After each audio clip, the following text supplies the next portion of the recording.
For this recipe, we are going to be using 3 cups of bread flour. I'm going to be using 1 cup of warm water between 105 degrees and 115 degrees. You need 2 tablespoons of oil. You're going to need 1/4 ounce of active dry yeast. You're going to need a half a teaspoon of salt, and you're going to need 2 teaspoons of sugar. Now you take a little bit of the sugar and mix it with the warm water. This will help the yeast activate faster. Then you take the yeast and you mix it with your warm water. And make sure you mix it in nice and well.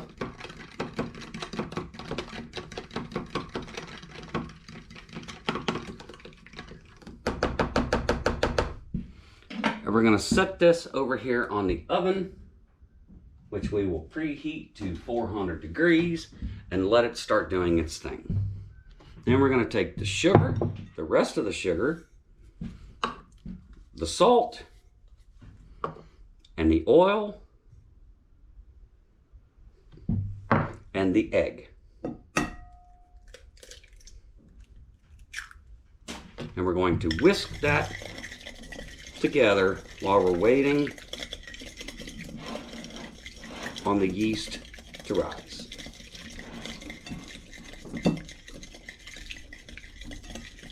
And done. Okay, now that our yeast has had time to activate in the water, you can tell that the yeast is live because it will create foam. And what we're going to do is we're going to add the yeast mixture to our oil, our egg, our salt, and our sugar. Make sure you get all of that yeast out. Don't want to leave any of that active goodness behind. And then we're going to whisk it together.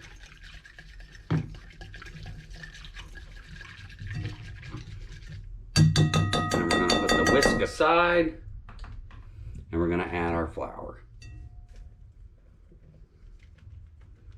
which again is 3 cups of bread flour. And then we're going to mix it all together. Now you can use all-purpose flour for this recipe, but the bread flour just makes for a lighter bread, and it tends to work faster and better, in my experience, as far as the mixing and everything is concerned. So just mix until everything is nice and incorporated.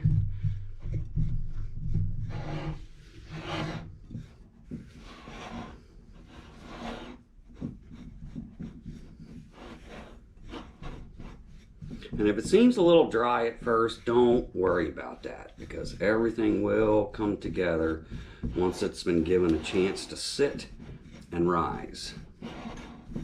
Just make sure all of the dry flour is incorporated with some part of the liquid.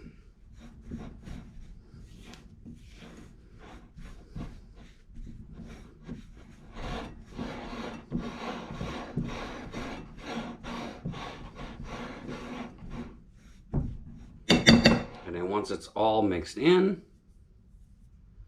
scrape off your spatula. You don't want to leave anything out. I like to get my hands a little dirty and get it into a ball.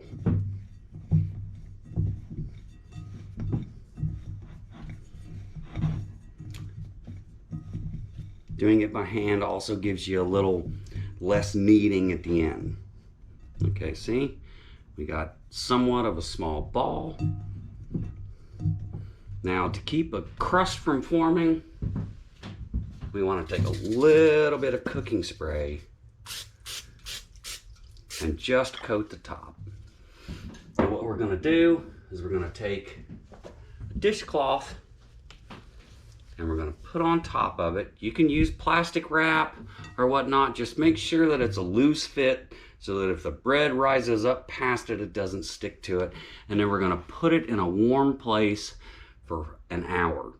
Now, I choose to set it up on top of the oven, but you can put it anywhere that it's warm and just let it sit for an hour. Now, after your bread has set in a warm place for at least an hour, if your house is a little cooler, it may take a little longer, but I see that it's about an hour that it takes. It will double in size. If it's not double in size, then you need to let it sit for a little bit longer. But after it's doubled in size, you want to take your bread on a pre-floured board, and this is where you want to knead it. And you just fold it back and you knead it forward. Fold it back, push it forward. Fold it back, push it forward. Now, depending on the consistency and what type of flour you use, it's going to take between 8 and 10 minutes. And I'll show you a trick to let you know how your dough is done, or if it's not done, needs a little bit more kneading, after the kneading is close. Go. Now, after kneading for 8 to 10 minutes, you want to shape it into as close to a ball as you can. You can spread a little bit more flour on your board. Now what you want to do is you want to take your phalanges, known as fingers, and you want to press it out into like a 6 by 8 piece of dough. Now you see that it's very resistant. So if your dough is more resistant than non-resistant, then just walk away and let it set for anywhere between 3 to 5 minutes. Now after letting it sit, because my dough is being quite resistant, we're going to press it out till we get the width of a pre-greased loaf pan.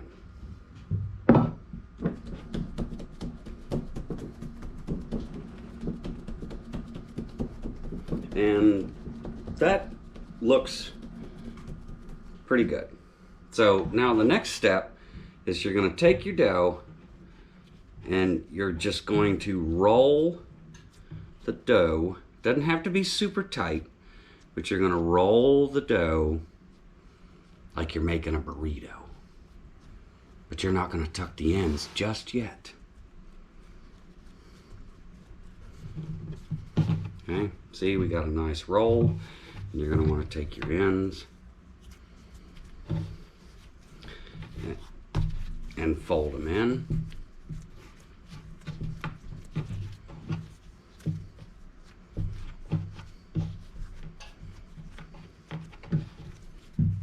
Just like that. And if you can tell, it's just about the size of the loaf pan. And then you're going to drop it in the loaf pan,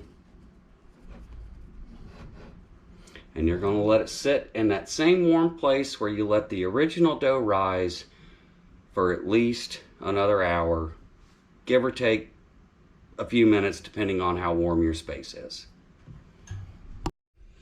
Okay, now that you have let your bread go through a second rise, this is what it should look like.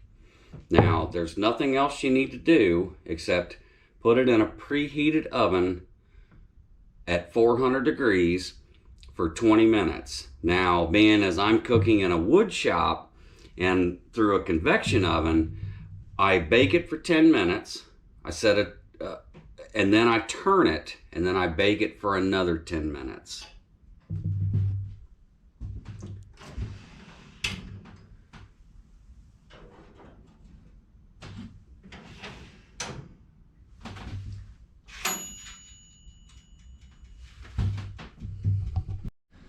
Okay, now that the bread has been cooking for 20 minutes, take it out of the oven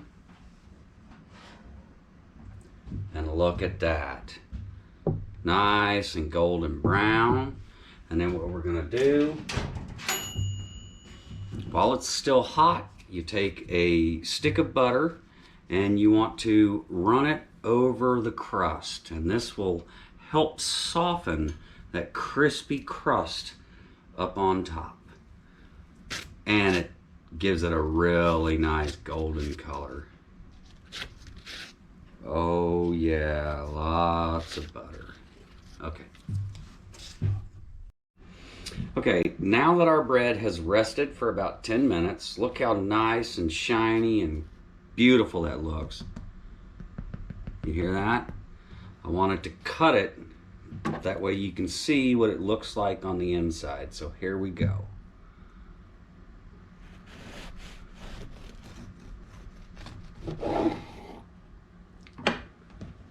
Look at that. Nice, beautiful, it's firm, it's squishy to the touch. Now, the one thing with homemade bread of this kind versus a store-bought bread is this has no preservatives in it. So my suggestion to people making this is either keep it in the refrigerator whole or cut it into sandwich slices and then put it in your freezer if you're not going to consume it within 2 days, because it will have a tendency to dry out really quickly. If you like this video, don't forget to like and subscribe. And if you have any suggestions on something that you're having difficulty making, or just want to see somebody make something that you've never done, post in the comments.